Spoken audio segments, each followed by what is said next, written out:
So we had the Belgian elite, which was a combination of, the Minister of National Defense that was the running things, running the blackmail operation with the children for his network of politicians, government officials, police. And I'd been basically used for 3 years in this around the Bilderberg meeting that happened in Belgium in that year, 1972. I was 9. David Rockefeller was there, and he wanted to to to make me into his slave. I was flown to the United States first, spent quite a lot of time privately with him in his homes, and then spent 1 month in this facility in Heidelberg and trained there for a whole month in these extreme, torture-based mind control. And that was led by this German former Nazi doctor. I was also impressed at how thorough this training was, that I was noticing myself change so much. So I was being turned into a persona that was going to be the star. So basic training is the alpha training is physicality, to do with strength and flexibility, for endurance and also flexibility for the sex. And that's the alpha training. The beta training is the sex training. I was trained to recognize men's likes and dislikes, and forcibly being made to watch film. Would start with seeing the face of a man and then seeing him engage in some perverse sexual activity. I was shown a face, and then I had to guess what he liked. And then if I didn't guess it, I would be strangled or drowned. So the Delta training really is about, the children are from the beginning forced to engage in harmful activities, killing. It starts with little animals. It was only on animals, correct? No, no. Were there children for specifically this exercise?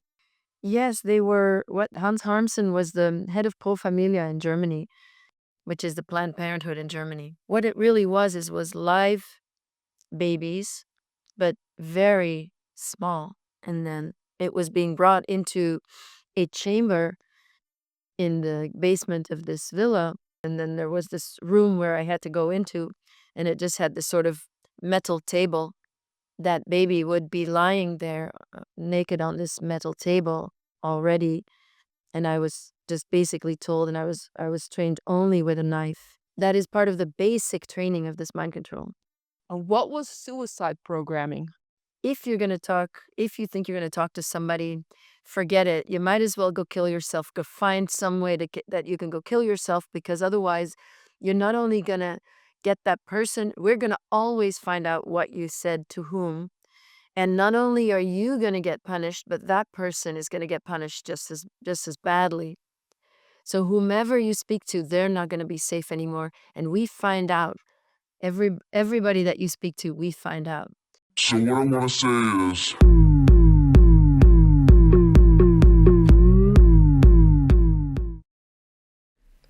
as a child, you were abused within an organized network of adults, which you described as trafficking and exploitation system. And we're gonna hear your story starting from the beginning. But I'm thinking, before we get into it, into how you started as a child, I know that your mother basically literally sold you into this network of child abuse, a pedophile network, that is.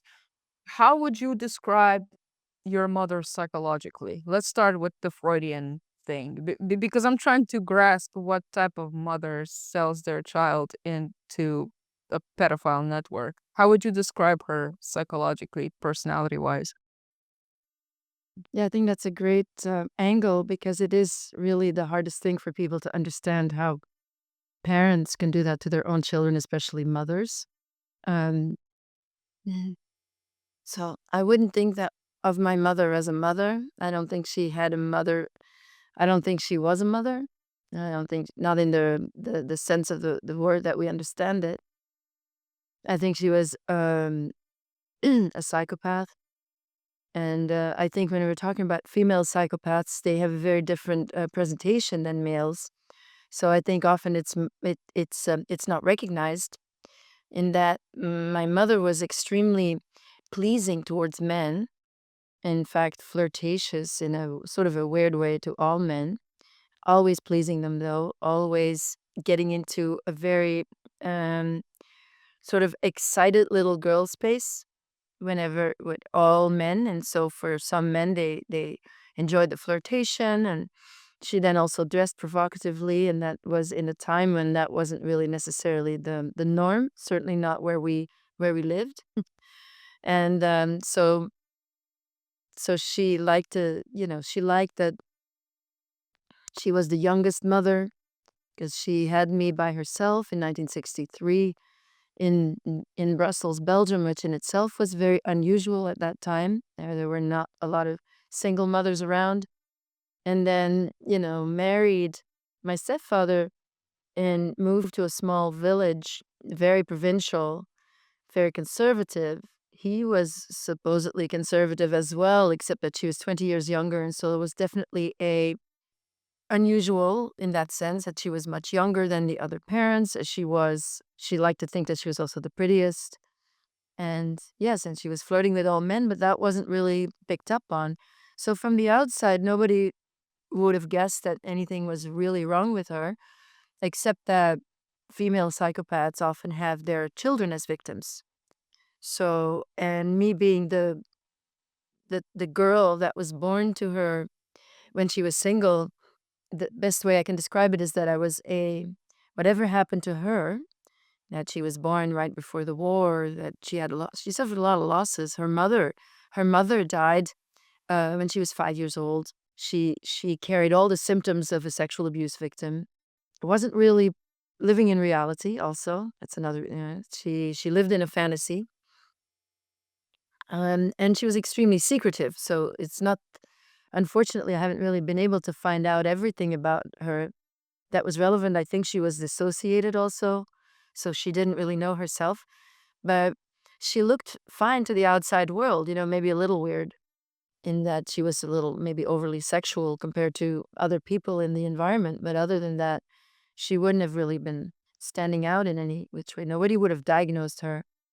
Except I think that people that were in this ring did diagnose her and were able to target her specifically, knowing that she wouldn't have a problem, that they would be able to access me. Maybe I'm going a bit off rails here. As someone who's been, well, have been diagnosed, but I scored high enough on the hair psychopathy test, I would say. I would say maybe as far as female psychopathy, it has just as much to do with size as it does with gender. Because if someone is, let's say you have a male psychopath who is maybe physically smaller, he's also going to have victims of physical abuse who are essentially smaller than him. And vice versa. So it could be a size issue. For me personally, I don't consider myself a psychopath. Other people do. There's nothing wrong with me. I don't need therapy. But I wouldn't say I'm not gonna go for a guy who is bigger. I would go for a guy who is as big as me though.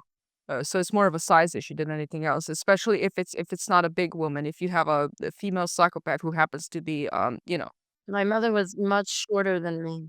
there you go. There you go. And her behavior, I understand there is an explanation, which is not an excuse. There's a difference, right? So there's a reason, not an excuse, because if you look for someone to blame, you can go back to her mother, and then you go back to all the way to Adam and Eve, right?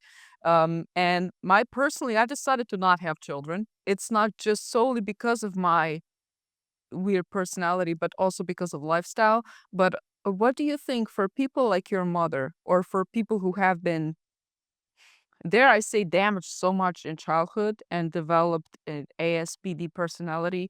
Should they? My belief is, as harsh as it sounds, some people should not have children. Exactly. Yes, my mother became pregnant from a one-night stand, and I met my biological father later in life, and he said he thought she wanted to marry him. Now, it's a little bit unclear because he also said initially that he thought maybe it wasn't his, but she knew that it was his, and she told him, and then he offered to pay for an abortion. And then she had me anyway. And what I find very interesting is that there's pictures of when I was just born in the hospital, and my mother's look into the camera is one of revenge. Look, I did it anyway. And so even though the man I'm sure she would have wanted to marry, my father was, my mother was very interested in, she did have those psychopathic traits in that she was extremely interested in, she came from a working class family, and she was extremely interested in status and, social importance. So my biological father was a classical musician. So she would have clearly liked that. And then my stepfather was a cameraman from a working class family, but who made his own fortune. So they were both of them always talking about their status and how much better they had done than their peers. Everything was about money and feeling superior to others through their status.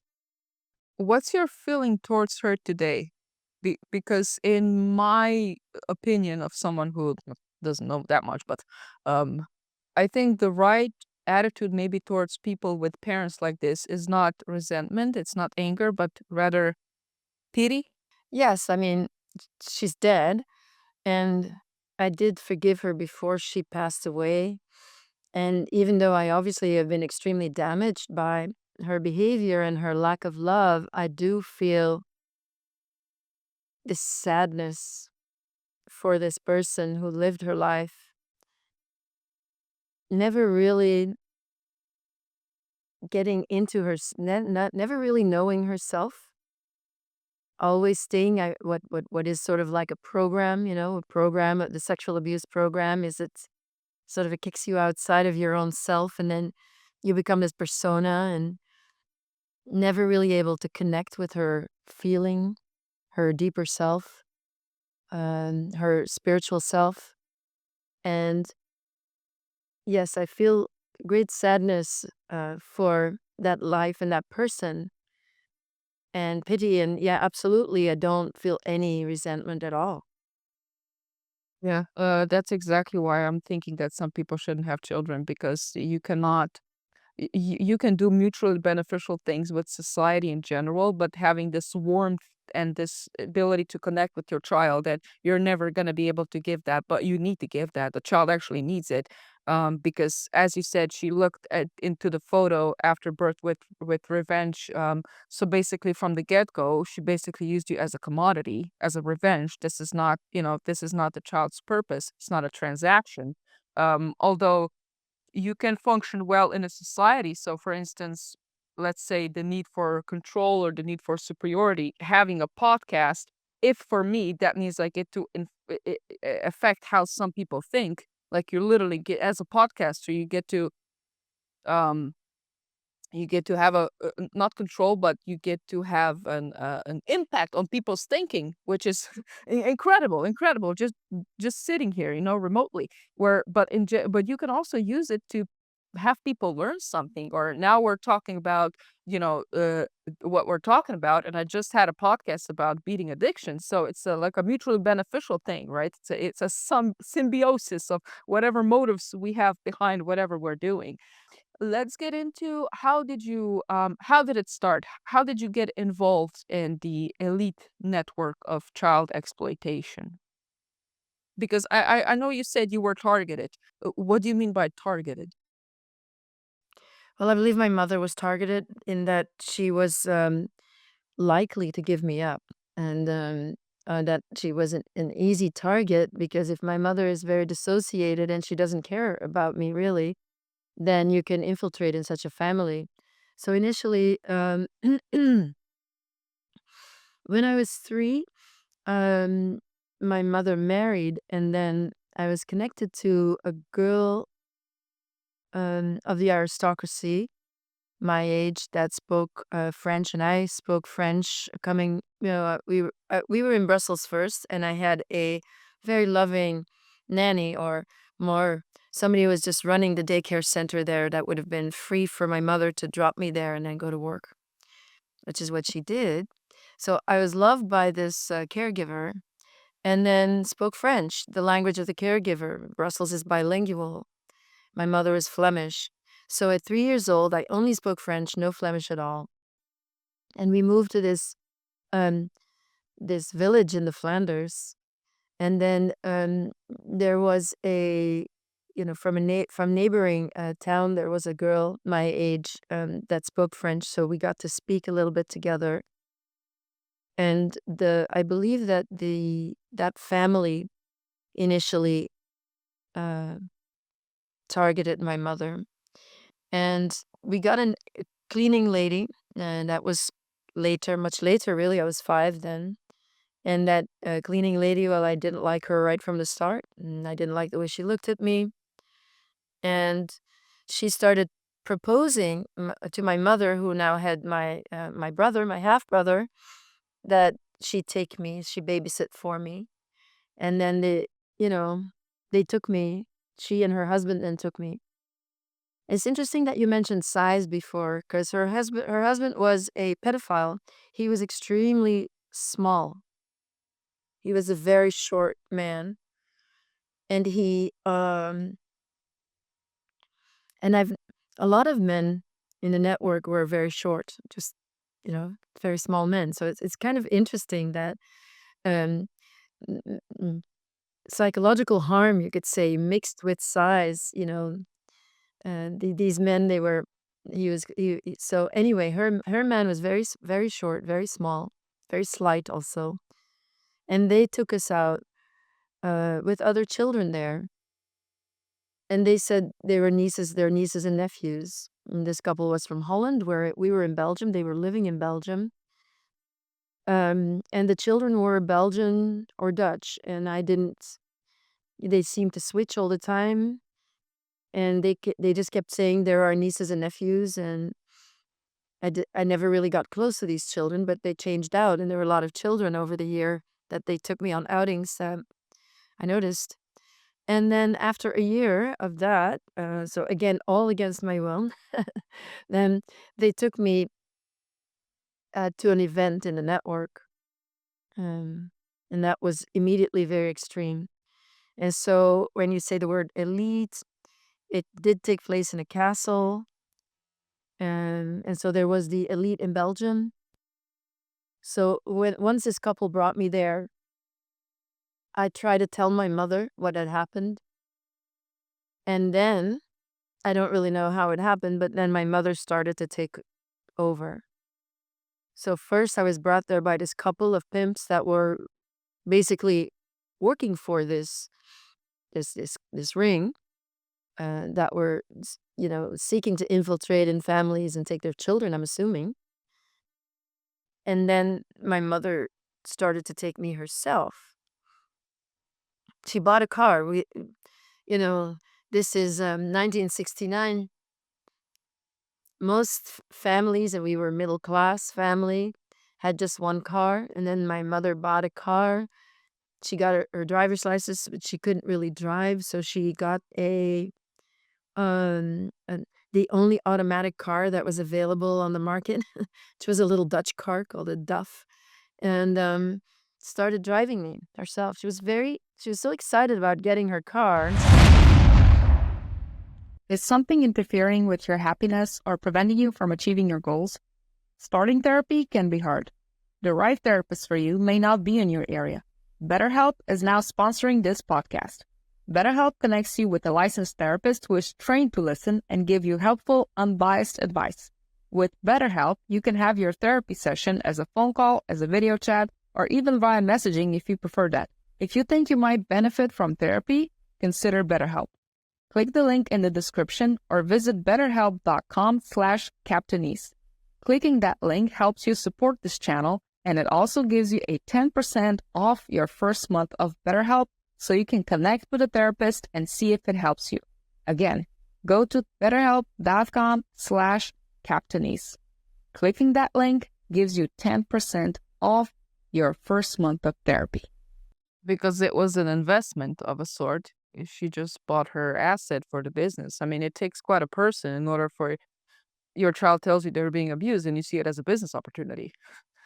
So how did these events look like? How was Well, the first event was looking back, it was extremely confusing, not only because of the extreme abuse that I suffered there, but it was a group of people in a castle that were dressed as hippies with hippie music playing and drugs being passed around. It's 1969.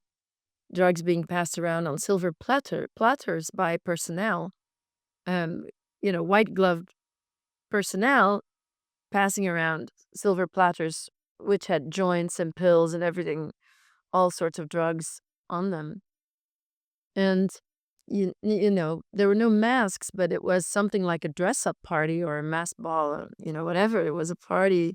Everybody was extremely high and drunk and dressed as hippies. And there was also Jimi Hendrix was playing, and um, Janis Joplin. So the music and everything said hippie except it was very weird. It was not really. So the first thing that happened is I was before going there, I was raped by the husband of the cleaning lady. So, and that was extremely painful. And then when we got there, there was somebody sort of in charge, who opened the door, and it was this y- short husband of the cleaning lady and two other girls besides me. So he was the go-between. He was in charge that night, the handler who was in charge. And then he raped me too, first. And then after that, I ended up on a stage with this husband of the cleaning lady in the middle of this, whatever, ballroom, grand salon, something, a little black stage for a disgusting S&M thing with a dog collar and everything. So he was also, this man was also naked. So there was this disgusting S&M show, and so it was both normal for them and also they were so out of it. Anyway, that was the beginning. what the fuck? Yeah, I was 6 years. I was just 6 years old. And then after that, your mother started taking you to these events. So she took you to an event and went to pick you up, like you would deliver a kid to a school. Did she get paid for this? What was in it for her? She did get paid. I found that out. I found it out at the very end because after the 5 years that I was involved there, that she was sending me, I never knew, of course, that she got paid. She got phone calls. She would get a phone call from this countess who I think originally targeted us. She'd get a phone call from this countess, and next she would bring me to whatever place that this countess had named. And after I had been rescued, and so she's now not receiving any phone calls anymore, she tried to send me one last time. And so I was taken a final time, and this was also in a castle, and this was a few men after a hunt. And these men talked about the fact that my mother couldn't help herself and had wanted to send me in, even though she wasn't getting paid anymore and I wasn't supposed to be used anymore. That was already the elite, or at some point, I know you switched to the, like, even the more elite type of system where you received even some mind control training, I believe at mine, which, in all fairness, seems to be a bit old actually, for mind control training. When was there a switch where you, I believe did you join another network? Because I know you also talked about some very famous people like Rockefeller being involved in the network, which it seems to be a few levels higher later on. Yes, it was. So we had the Belgian elite, which were a combination of, the Belgian network, you could say, which was a combination of, the Minister of National Defense that was the boss for all intents and purposes, running things, running the blackmail operation with the children, positioning the children, and then him for his network of politicians, government officials, police, um, high-ranking judges, anybody who wanted to really climb in society, whether it was through business or government or anything else. He had to do with them. And then there were the nobility who were from the royals that I think were really in charge in Belgium. And then, yes, in 1972, when I was 9 and I'd been basically used for 3 years in this, context in Belgium, then the around the Bilderberg meeting that happened in Belgium in that year, 1972, I was 9, and then David Rockefeller was there for that meeting, and it was so events were scheduled around that meeting.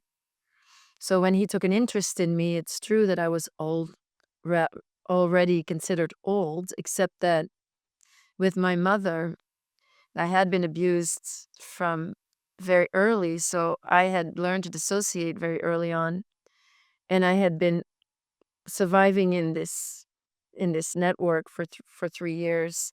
So I was older, but I was still a candidate, and also because of them finding out who my father was, um, that linked to some kind of bloodline that was very important for them. Clearly, that had me, that he wanted to to to make me into his slave.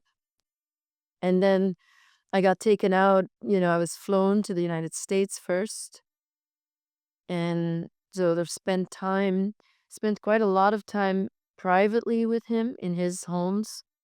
But I was also sent to another family in the DC area, sort of parked, I guess, for a week, and seemed like a very middle class family. They were very nice. Um, and obviously, when I was at the home in Westchester. It's the mansion that they had in Westchester. I spent quite a lot of time in his bedroom during the day, when he had business to do and everything. And so he spent a lot of time with me, but I also was just alone a lot because of what the things that he had to do. And he was sort of testing me on the. I mean, he clearly knew about my father. My father came from a line of Huguenots and classical musicians, and the Huguenots came from France, and these were linked to the Cathars, and the Cathars were linked to the Essenes. And so for the network, this was very important, that bloodline. And in the mind control training, I was trained with a grid that is called the Cathar grid, and it has 12 points. So these are things that the people in the network get into very deeply. So this bloodline thing with the 12 points, whereas the Kabbalah grid has 11 points. So there are these differences that are very important to them, to the people that are involved in this. And then my father, my biological father, whom I didn't know, I had no idea who he was, being a classical musician from a family of artists and classical musicians, it makes sense that his idea to make me an elite slave for him, then I would be given a platform so that I could attract elite men or the very powerful men as I had attracted him, apparently. And then that would then be done by making me famous, and I was going to be a French singer. So it's all in line with my family that I didn't know. And so he tested me on various things, seeing what my gifts were. and also teaching me sexually things. And then I was basically, this was the month of July in 1972.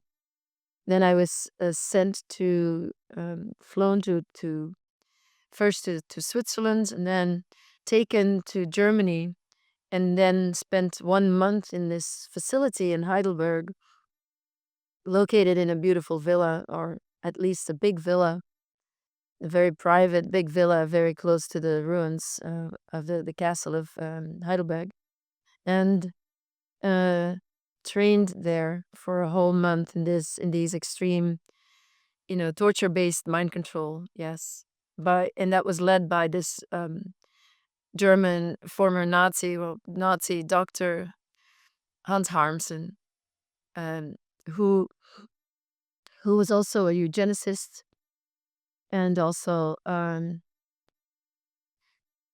yes, had yeah, he was a eugenicist, and he he he was only found out really very late in life. He never really suffered any consequences. The fact that he had been part of the Nazi party and that he had been a eugenicist, that was all sort of like whitewashed. And he was in charge there. He was the one. Well, he wasn't there every day. That facility was small. It's true, I was the oldest child there. Um, I didn't really get to see a lot of other children, but most of them were 2, 3 years old. And there were maybe 15 in total. And I didn't get to interact with those children personally, very at all. But so yes, I was old. How did these mind control tactics look like? Because it's an elite network. They need you to be on point. They want you to not only do things, but also want to do things. I assume it must have been one hell of a training. Yes, it was. Yes, it was, and it changed me forever. And I was noticing myself change, and I was also impressed at how thorough this training was, that I was noticing myself change so much. So I was being turned into a persona that was going to be the star. And this was the basic training in some ways. So basic training is the alpha training is physicality, which I still practice yoga today. We had about to do with strength and flexibility, for endurance, and also flexibility for the sex. And that's the alpha training. The beta training is the sex training, which was, I wasn't touched sexually when I was there, but I was trained to recognize um, men's likes and dislikes, and based on forcibly being made to watch film, where would start with seeing the face of a man, and then seeing him engage in some perverse sexual activity, and then I would just be shown a face, another face. Well, first I saw a lot of face, and then the man engaging in some perverse activity, very many different kinds of perverse activities. And then I was shown a face, and then I had to guess what he liked. And then if I didn't guess it, then I would be strangled or drowned, and then have a near death experience. And in that, near death experience that then opens the psyche, it then also strengthens your intuition. So it was punishment, but it was also punishment for not getting the right answer, but also part of the training to open the psyche to be more intuitive. So it's looking at someone's face, but then also getting the intuition of what that person would like. So that was one part of the training. Similar training. So this is where my eyes are pried open, and I'm tied to a chair, so that I can't move, and I'm forced to watch. Similar training was also with film. seeing a man's weakness, being able to detect a man's weakness. So that's to say, seeing them crack afterwards, seeing the face and then seeing them crack. And similar methods. It also involved the theta training, which is the psychic opening, which happened in um, sort of tanks, saltwater tanks, and being left in a saltwater tank for a very long time, floating, forcibly relaxing.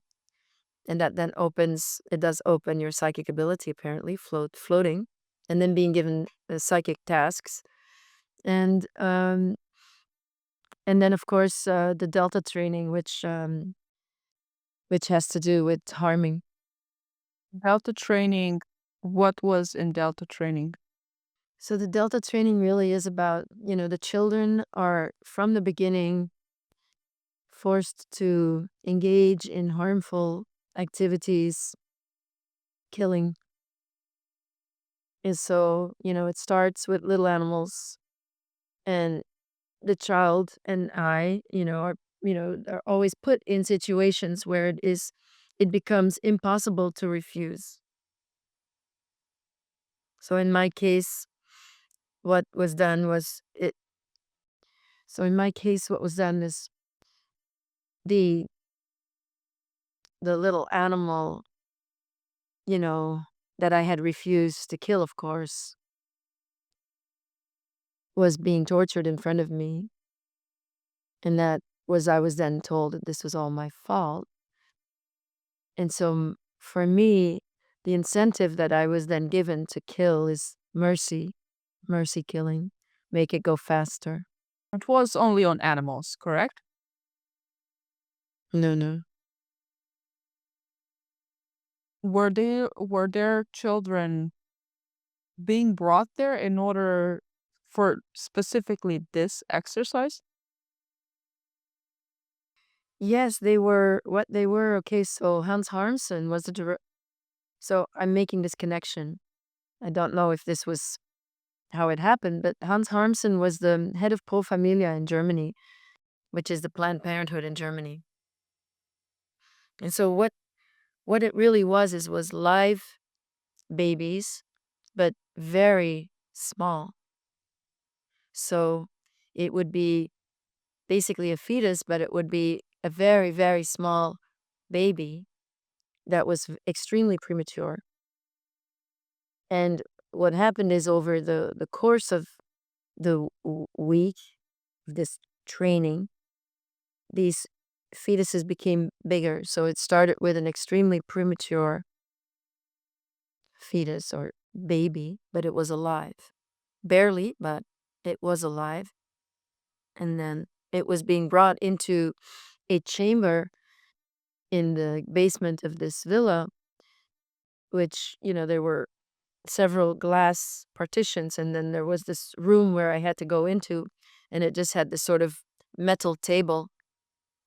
And then that baby would be lying there naked on this metal table already, and I was just basically told, and I was trained only with a knife. What was the purpose of this? Because I assume they also observe not only are you capable of doing it, but also seeing whether or not you have what it takes. Do you know what I mean? Like how you perceive doing this. Are you doing it with are you doing it with excitement? Are you doing it and you're trying to just get it over as quick as possible? What was the point of this? You guys in the US have a debt that has grown to 1 trillion in the past 3 months, while your economy only grew by 5.5 trillion in the past 3 years. How's that one for you? I can offer you a degree of safety against inflation. You can now be less miserable about the prices, which seem to always rise more than expected, as the inflation just won't go away. Look, the government isn't going to take care of you, so forget the protests and do it yourself. Take matters into your own hands is what successful people do. I decided to help my audience shelter their assets and diversify them into gold, which is something that has always been used by the rich to preserve wealth throughout the history. Birch Gold Group makes the process straightforward. They can help you convert your existing IRA or a 401k account into a tax advantage physical gold IRA without any of the out pocket costs. Just text Captainese to 989898 and receive their free info kit on gold IRAs that is packed with insider information on how gold and silver can protect your savings. I've checked out their references before partnering with them, and their endorsements include Ben Shapiro, Jordan Peterson, and Ron Paul, and I trust these people. With an A+ rating with the Better Business Bureau, Gold now has 5-star reviews and thousands of happy customers. Birch Gold Group is the nation's #1 gold IRA provider. To learn more, text Captainese to 989898 and claim your free info kit on gold IRAs. You also have the link in the description below. Well, what you're talking about, that was definitely an issue later on, because the role that I was being prepared for, being famous, so that meant that I was also going to be a mouthpiece for this group, and had to sort of fall into their agenda, and had to also, because I was going to be given power, I also had to be a willing participant. So what you're talking about, this being coerced or enjoying it and wanting to do it, that was an issue that it just became an issue much later.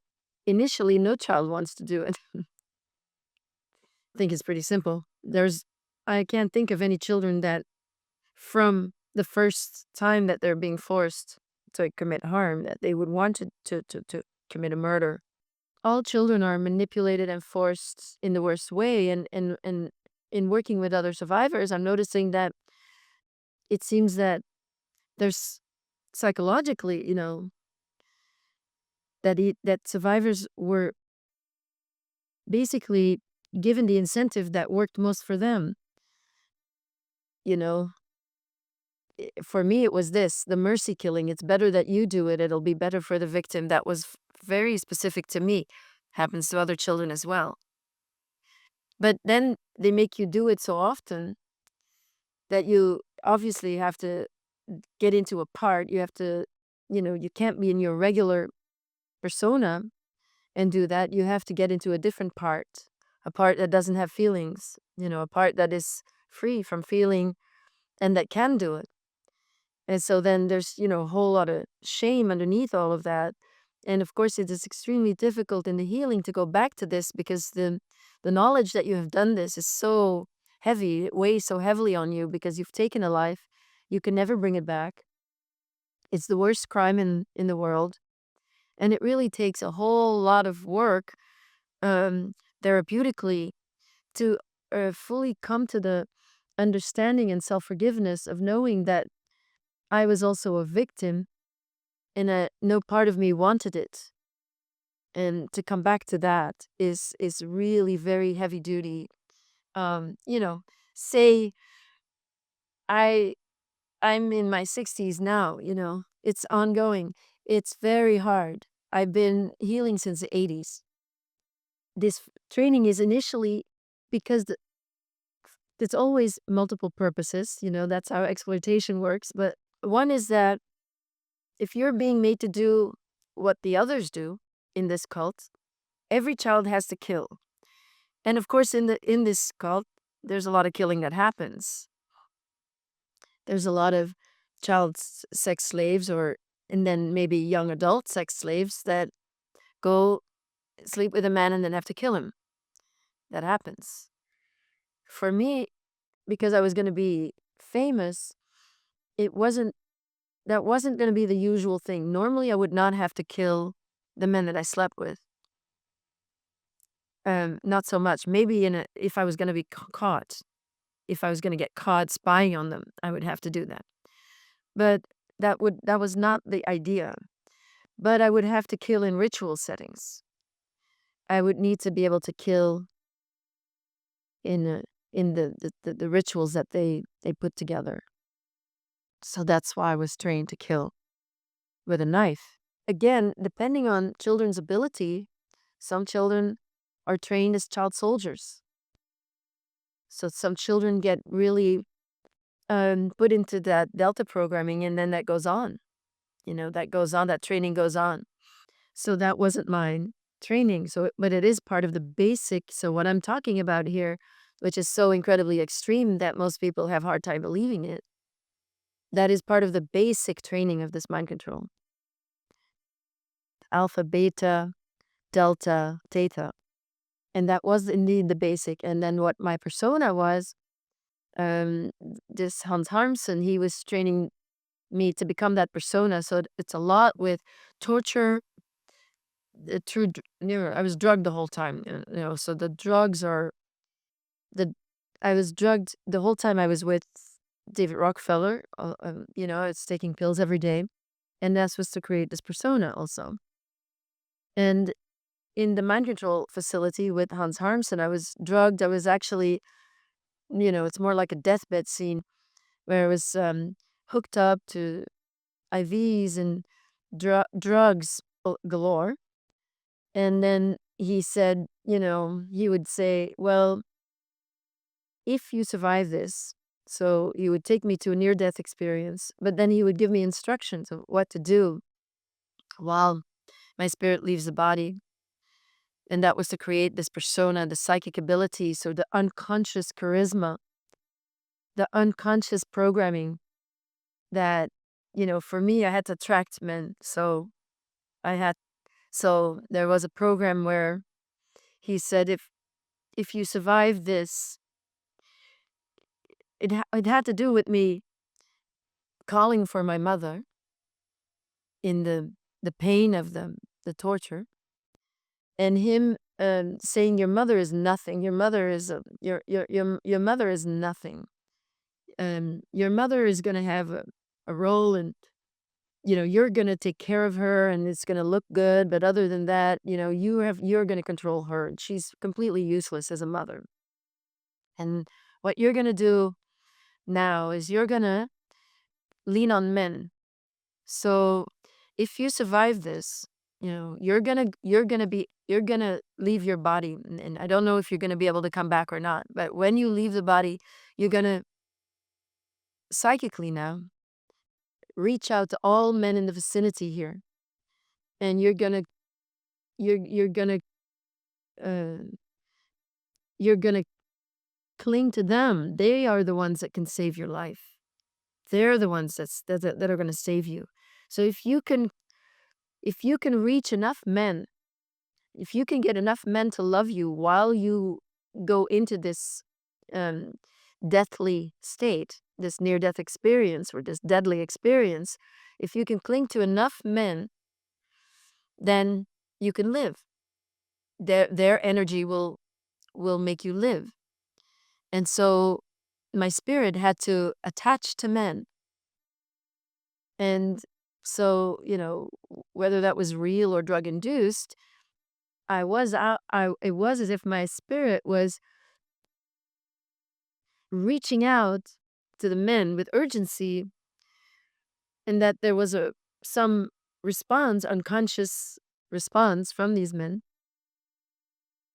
And, and then, and of course, every time I did survive, and I don't know if he meant it, of course, he was training me for Rockefeller. So I don't know if he seemed to know very well how far he could go before bringing me back, and it was all with drugs.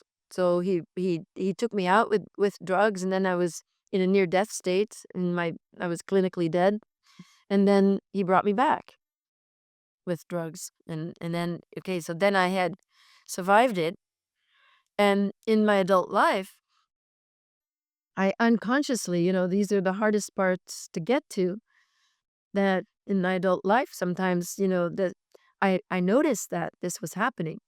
I noticed that men were sometimes responding to me in a way that I didn't understand it, and I didn't know what I had done, because these are very psychic. These are psychic parts, but it's part of the training, to create a persona that will be ultimately a femme fatale, as a child, but as a young woman especially. That was when I was going to be most useful to them in my 20s. You know what's interesting? It's a very known phenomenon that before people die, oftentimes they actually call for their mother. Well, my Yes, my grandfather also did, for instance. They call for mother because, let's say, the more you age, the more you become like a child again. Not only you're helpless, but also like the psyche basically, and what you're seeking when you're dying is your mother is not, whether or not you got along with your mother doesn't matter. You're calling for mother because you're calling for like connection, like sort of like back to the moon, back to the childhood, back to the warmth, back to the warm hug, so to speak, which is something that psychedelics give you. So people call for their mothers for that reason. It's a very well manipulation tactic to prevent someone from calling their mother in that stage. And also near death experience, what it gives you is that it gives you this hyper, like the ability to hyper connect with people. And them using near death experience is, dare I say, genius, because then you can manipulate that feeling into whatever you want. When you have someone in the near death experience, if you use that in manipulation, you get a like a blank slate of someone again. So you get to really work on them as if there is nothing. And you get to create, not only change, but you get to create. So using near death experiences in your stage, opening the Pandora box, so to speak. Yeah, that man, that's next level. And what was suicide programming? Well, that was from the beginning. The Belgians did it, and of course, it was done very heavily um, in, in Germany and France. I was also trained in France because I was going to be a French celebrity, but I was taken to Germany for the mind control training, and then to France for further training, and then that whole year was sort of training and deployment, you could say. But the suicide program started from the beginning. One suicide program that came back to me very specifically, but there are many. I mean, it's told you many, many times that if you start to remember, if you want to talk, if you're thinking about talking to somebody, you may as well kill yourself, because if you're going to talk to somebody, like one thing that was told me in Belgium quite a bit is, if you think you're going to talk to somebody, forget it. You might as well go kill yourself. Go find some way that you can go kill yourself, because otherwise you're not only going to get that person, we're going to always find out what you said to whom. And not only are you going to get punished, but that person is going to get punished just as badly. So whomever you speak to, they're not going to be safe anymore. And we find out, everybody that you speak to, we find out. And, you know, because we're talking about, I didn't really know who people were, but certainly because they're so extreme, I could see that any threat they were making, they could make good on it. So, so I believe that, and it's obviously a great deterrent to ever go speak to anybody. And we're talking about speaking to a therapist here. We're not talking about speaking out publicly, because nobody could guess that I would ever even begin to speak publicly. That was not really in the scope at all, in their scope, because it was just so unlikely that I would say anything to anybody ever. Um, so it was very big in Belgium. And then when, so Van den Boeinans, who was the Minister of National Defense, who was sort of the perceived head of the Belgian network, he picked me up when I was flown, from the United States, having spent a month with David Rockefeller. He picked me up and took me to a place, a lab. So we're in Switzerland. We're not in Germany. He took me to some kind of a lab place, sort of, where what he did there is, I was in some kind of a doctor's office. So first there was a scrape done, and there were two young men in white lab coats in some smaller doctor's office type of thing, but I don't know what it was. But anyway, they did some kind of a painful scrape. So they took some matter, from my womb. They took some, like just a scrape. So it was like whatever it was that they took, it was some slime or whatever, or some lining, or I don't know. They took something, first a painful scrape. And then one of those men, and they both acted like, this was all science and there's nothing going on. But I was basically strapped with my legs open, and one of them started touching me sexually. And um, meanwhile, Van Boeinans was shouting in my right ear that if my man ever left me, I have to go kill myself. So he was screaming in my right ear while I was being sexually manipulated, which I had been very much sexually abused for a whole month only by David Rockefeller. Nobody else had touched me. And now I was getting this very strong message with the forced sexualization and the message, if your man leaves you, you may as well go kill yourself. And you go find some way to kill yourself. That's what he said usually. Go find some way to kill yourself. So that was one program that when it came back, it was about perceived rejection from a man that had become so subtle at that point that with my rational mind, I had to say there is no rejection. This is not, first of all, it was not a romantic interaction, but I had these thoughts of suicide every time I had perceived a rejection by a man in any which way. Always came with suicidal thoughts that I then I didn't act on them, but I had them. And until I remembered this, because that had to do with men rejecting me. And of course, this was a great setup. This was by order of David Rockefeller. And of course, a year later, I did fail in, this program to be a star. And that was the idea. That was one of the ideas. I would be, I was reprogrammed in what is called discard programming. So I would either, end up as a drug addicted prostitute, or I would just kill myself because my man had rejected me. So this man at least had rejected me. And then, but the program meant that every time I felt rejected by a man, I just could only think of killing myself.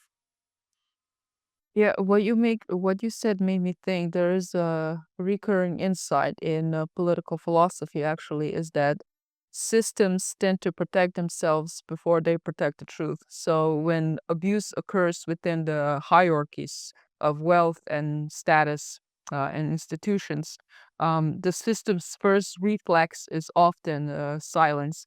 Not necessarily because everyone conspires, but also because acknowledging the harm threatens the legitimacy of the structure itself. So, in that sense, a network does not have to be omnipotent to be efficient.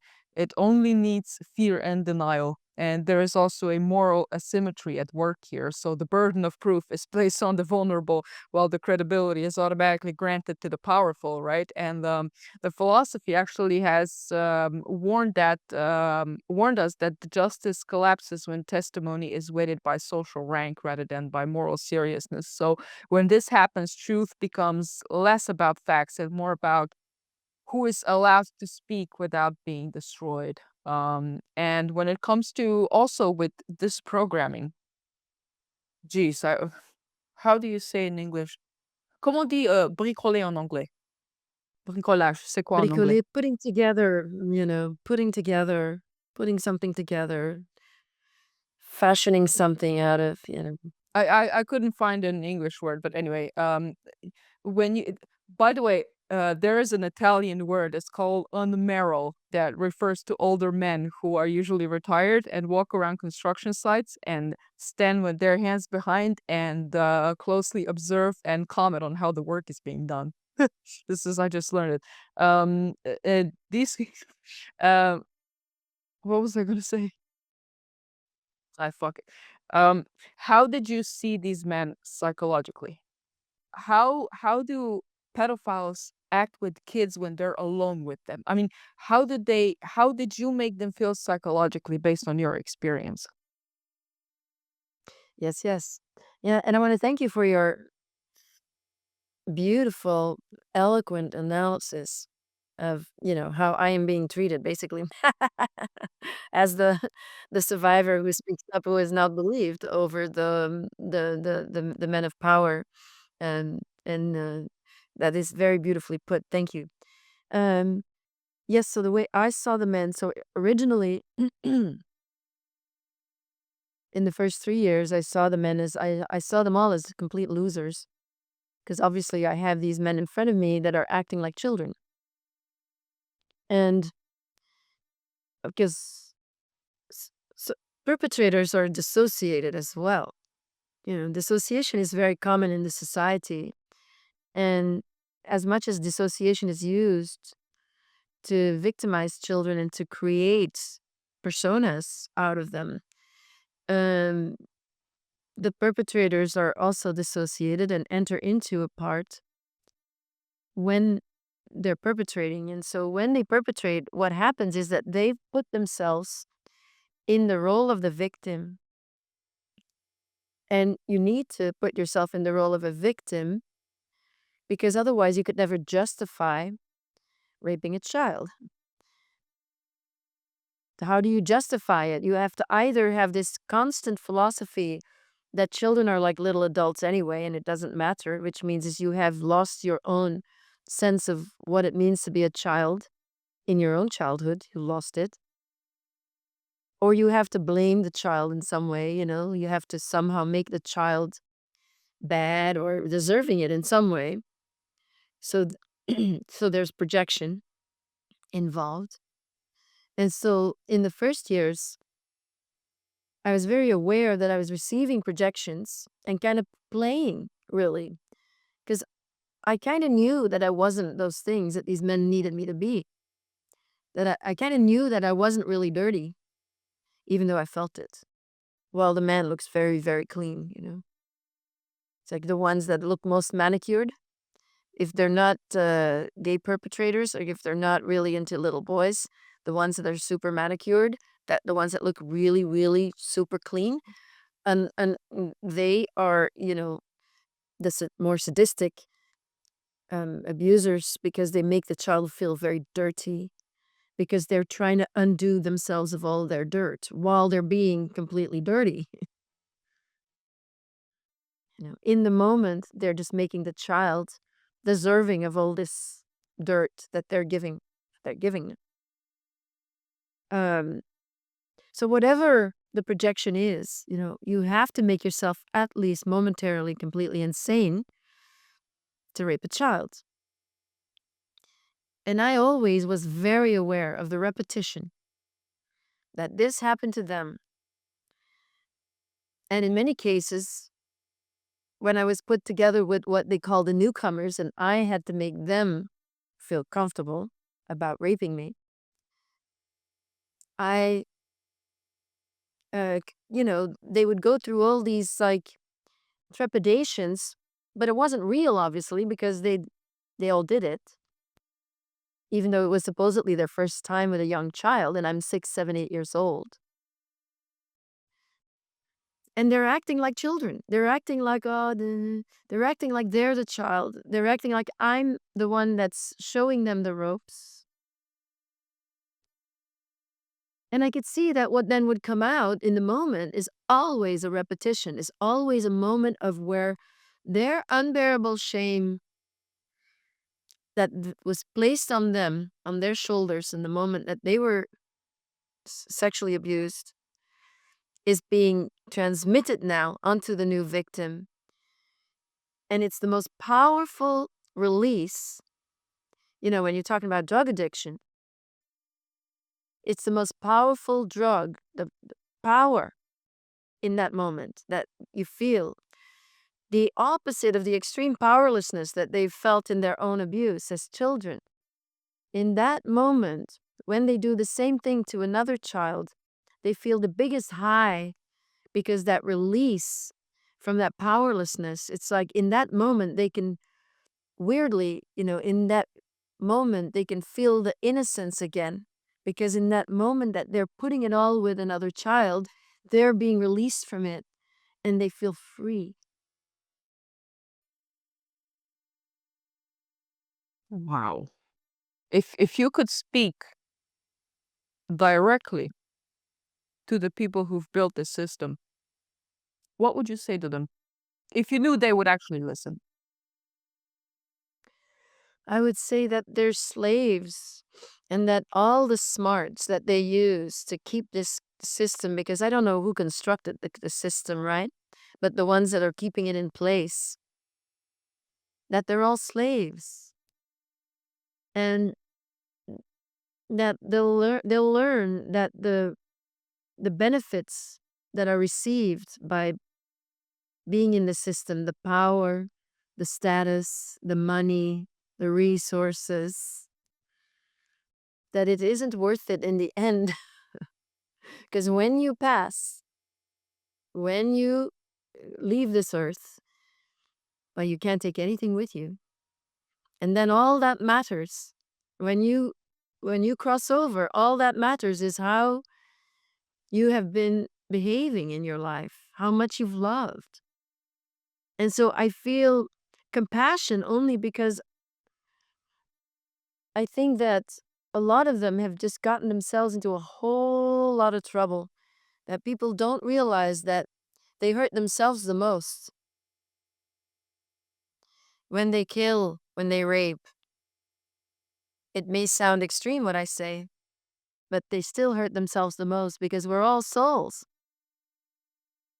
And if the more you live out of alignment with who you truly are, your true self, which is not the physical body, which is the soul, the light that you are, the more I feel very sorry for those abusers that never got to know that they are light. And I feel that the more psychopathic ones, that's what it was. They never even got to get a reflection of themselves as light. And then they end up stealing the light from children. They literally steal that light. It's the whole science of those uh, very dark rituals is about stealing the light and the life force of the innocent children. That you become a vampire. You're like a vampire. You're like somebody who doesn't have your leech, your parasite. You're somebody who's not connected to their own source, to the real source, which is, the divine. And, I do feel sorry for people who don't have that. I prefer to live the extremely difficult life that I live because it's not easy. But I prefer to live my life in alignment with truth, trying to be a good person and trying to better myself and not being rich and not being powerful. I prefer that so much to being part of this and losing myself completely. So that's what I want to say to them, if they can hear it. That they're all slaves. You've definitely been healing correctly, I tell you that much. I feel like every time you tell a lie, your consciousness decreases in a way. Like, there's no free lunch, no matter what you do. I feel like you pay a price with your soul, and the price is proportionate to how big of a lie or an act it actually is. I also know that people coming from near-death experiences, they actually describe not only like a life review, but also as in tapping into the, what would you say, like a common consciousness and feeling the harm of every person that they've hurt. And for some people, that's going to be a lot. How would you define evil? Oh, um, as ignorance, ultimately, ignorance of the light of the truth of who we are. It's a very it's a Plato definition. I think Plato said that. He said that the only time people are doing bad things is because of their ignorance for the right thing to do. I think he said that we all have a feeling like an insight, intuition, and like our soul knows what's right. but sometimes something makes us ignorant to the knowledge that we already have. And then as a result, we produce bad things. And then because our soul knows it's bad, it essentially your life goes to hell. Yeah, I know people who not only do bad things, but also just people who like lie a lot. If you want to live in hell, a surefire way to get there is to lie as much as possible. Like I know people who lie a lot, their lives are complete hell. So yeah, I think internally we all have this kind of like a compass that we either follow or we don't follow it. And if you deviate, like sooner or later you're gonna pay, right? So yeah. Now, how did you get out of it? No, I got out of it. I got out of it twice. First, I got out of the inner circle, which is the global elite, you could say. And then I got out of the Belgian network. So when I was being prepared for the global elite as a star, after a year, my persona, so I'd already been introduced to insiders. And that's when I saw all the celebrities of that time. I mean, many celebrities I saw at that time. So I'd already performed to the insiders. And I was close to being outed, on the stage, the world stage. And I just wrote a blog post about it. I incited the ire of a singer actress, just what I was going to be, an adult woman who who ended up compulsively. She and her husband kidnapped me, and you know the, so when I was in this training to be the star, I wasn't used any which way anymore. You know, now I was an elite slave, so that's different. You get different treatment. You don't get randomly abused anymore. You don't get humiliated, even though you get raped. You're not calling. I wasn't calling it rape anymore. I was now saying, you see, that was the big change. I was saying I'm participating. I thought that I liked it. The persona that was created likes, having sex with men and likes, being that, little star. So, so she and her husband completely, horribly abused me, and then even performed a ritual on me.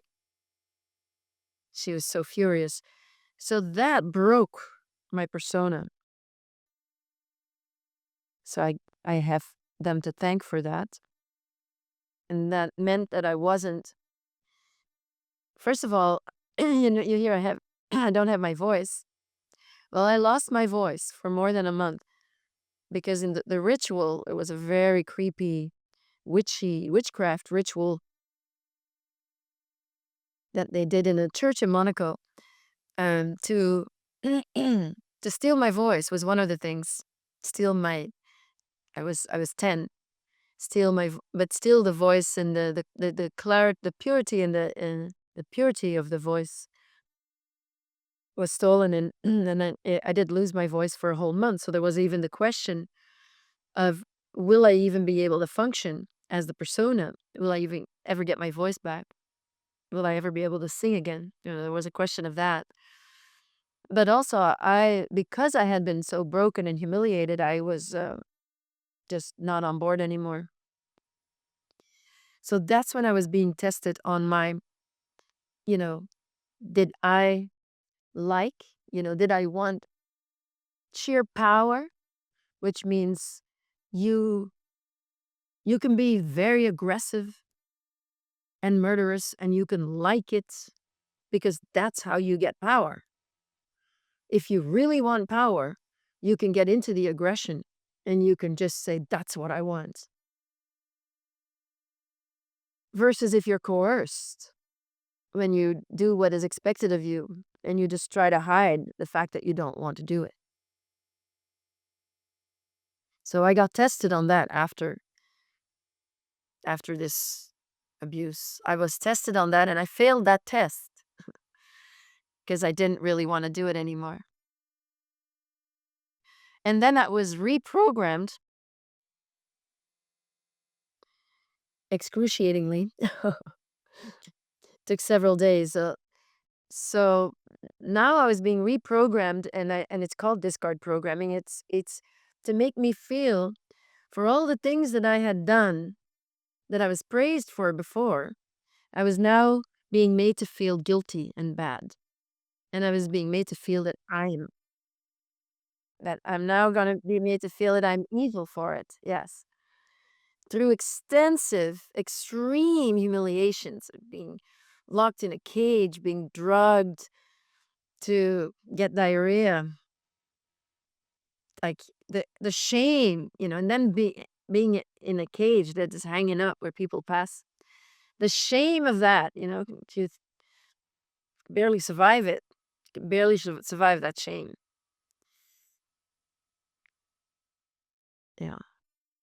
But also, it's chained up in a dungeon, and I mean, so extreme to make sure that I was going to really feel it, that the message was really going to enter, that I am evil and I am not worthy of anything. I'm not worthy of success. And that means money, very strong program. So that reprogramming was so strong that it sort of overshadowed most of my adult life. Even though I'd been trained for a year to be a star, the reprogramming was strong, was most of, for many decades in my life, that was really what was operating. And so that was the reprogramming. And then I was thrown back to the Belgian network. And I figure, if I'm not going to kill myself now because I've been rejected by David Rockefeller, was the one who did the final test. So he rejected me. He was part of this reprogram. So I've been rejected by my man, so I could kill myself, or I could die in the Belgian network, because I was back to, lower status, low status slave. Or I could, die at a young age and as a young prostitute, that is going to be drug addicted, of course, and that was the idea. So I went back to the Belgian network, where the Belgians clearly, Van den Boenans, who was that minister, didn't know really what had happened clearly. I guess I saw that. He still was using me for whenever there were VIP visits, because he knew, that I'd had that special training. And then, the book that I wrote is about that last year in the network back in Belgium. Um, and it's about the man who ultimately saved me, who was a young man. He was 20 at the time, 20 when I met him. It's 21 when he got me out of the network. But basically, a young gangster who was checking the network out, and who was using me in the beginning to learn about the network, was asking me questions from what had already happened. So I was telling him about things, which then later helped me remember better, because there had been a reflection of some of these things that had happened. And then ultimately became one of my worst perpetrators, that then would have led to my certain death at age 11. And then he had a change of heart last minute, and then went and negotiated for my life with the politician. So then it was decided that I was going to be released with a bunch of programming again. But then ultimately, the final program I received was that this gangster gave me instructions for my life as he was driving me home at 4 o'clock in the morning after an extreme night. It's the last night in the network. He drove me home and gave me instructions for life that went against the discard programming. And instructions about prostitution, instructions about drugs. And that really kept me going for many years. Also included, of course, never to speak out. It included to forget everything and never speak out. So it took a while because it was so helpful in my young adult life to not, you know, like at 16 I was in the red district in Antwerp, but I didn't prostitute myself because of this directive. So I was kind of useless there, you know. It didn't last long. I also had been told to not take drugs, to never buy drugs, that I could take them if they were freely given to me, but never do anything to get them. So there again, that kept me safe. I think I think yes, there is good and the bad, but I think that it's a universal law that the good, it's more good than the bad is bad, because what I'm hearing is, look, I mean, look at you today. You are shining a light on people, you're sharing the story. God knows how many people you've helped. This one advice that that person gave you, you took it and ran with it, and it stayed with you more than years of manipulation from the elite network, in which they put a whole lot of effort in. They spend a lot of energy on you, and now look at you. You know, you healed, and you took that tiny little advice in a couple of minutes, and you engraved it in more than their years of manipulation. It's like, God damn it, like the dark has nothing on light, so to speak. Yeah, now talk to me about prison yoga. What is that about? Prison yoga. Yes. Well, that's part of the healing journey when, I first started to teach yoga.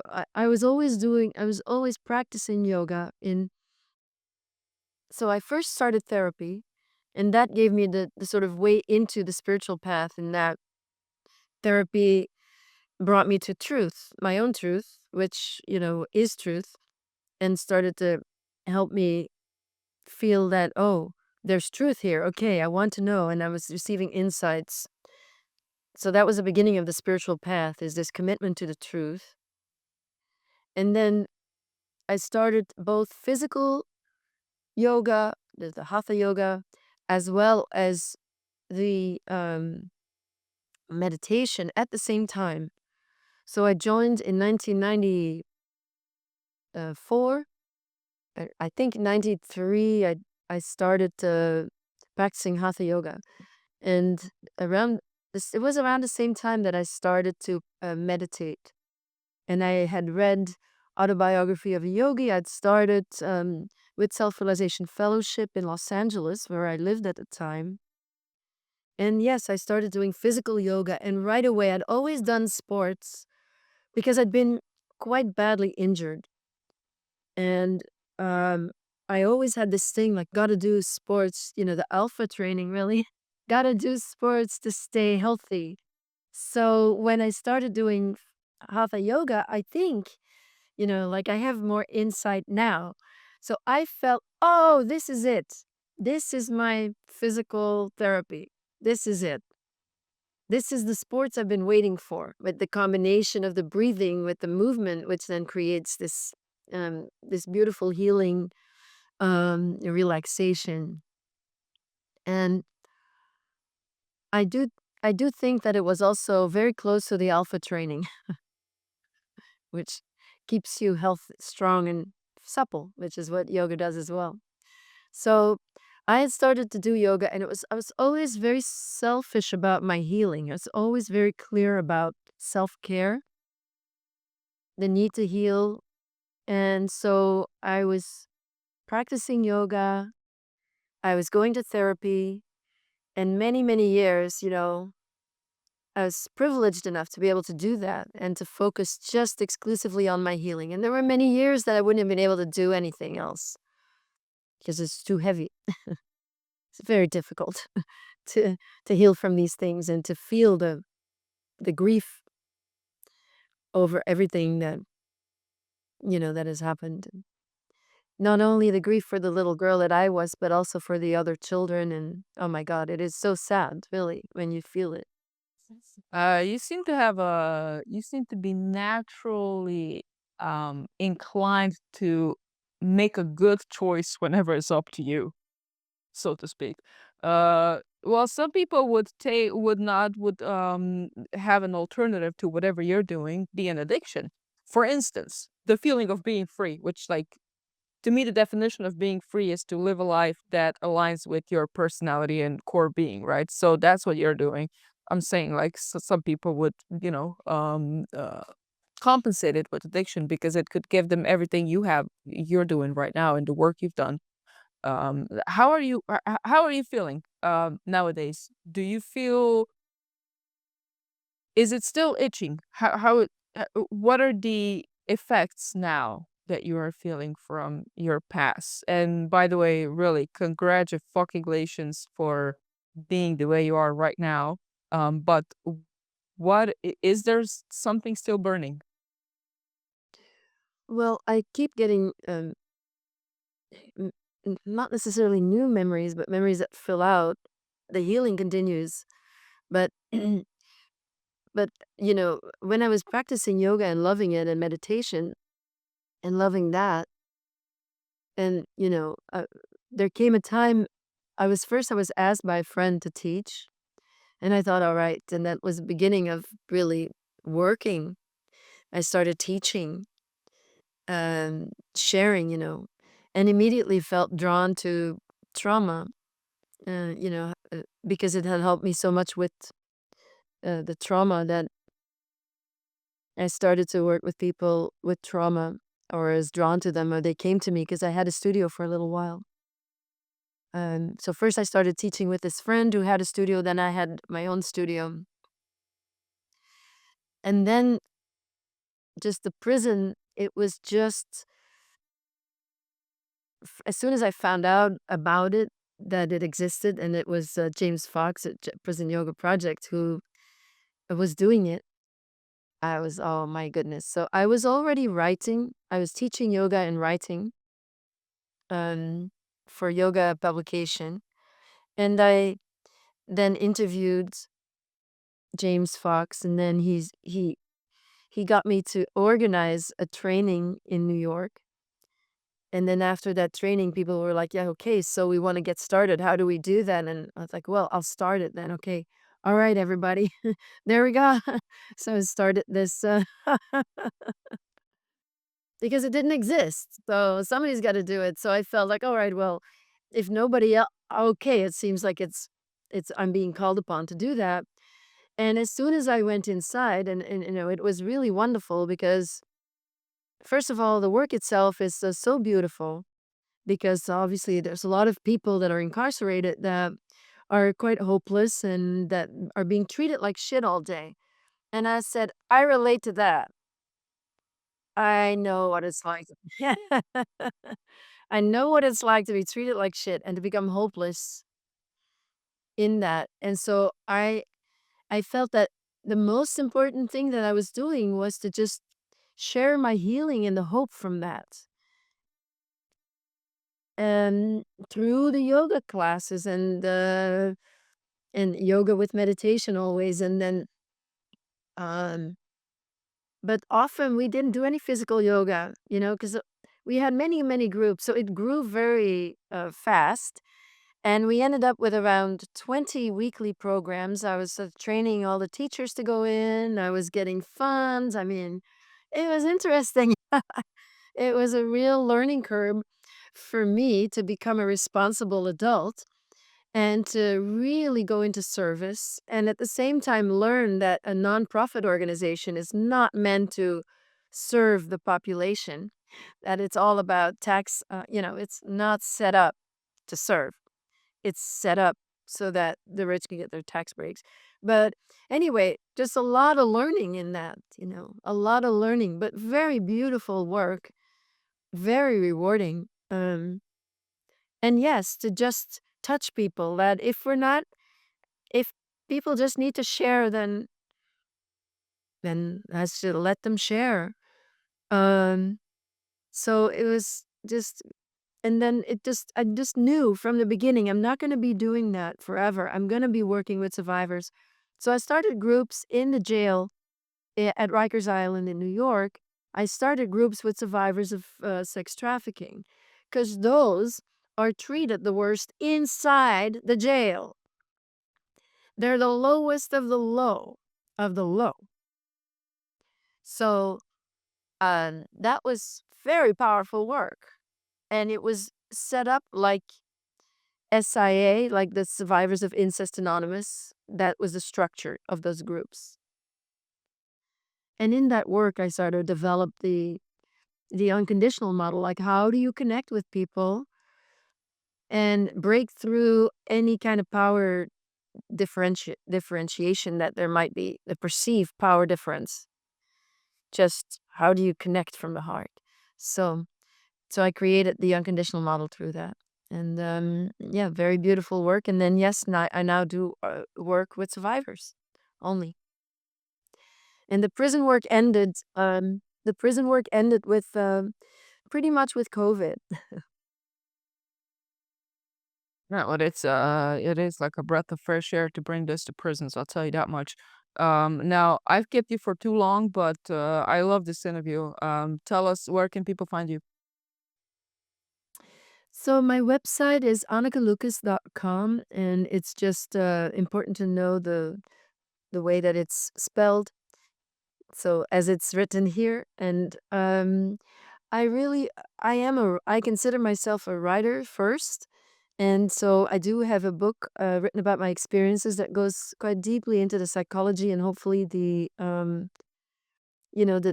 insight into how this could even happen, and it's very much written from the perspective of the child, but with my adult understanding. So my website has everything. It has resources for survivors. It had also free resources. It has my blog, which is also free.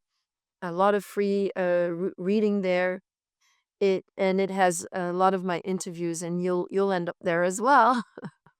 Anyway, man, that was a beautiful interview. Thank you so much for coming on this podcast. Say that, but I do know this.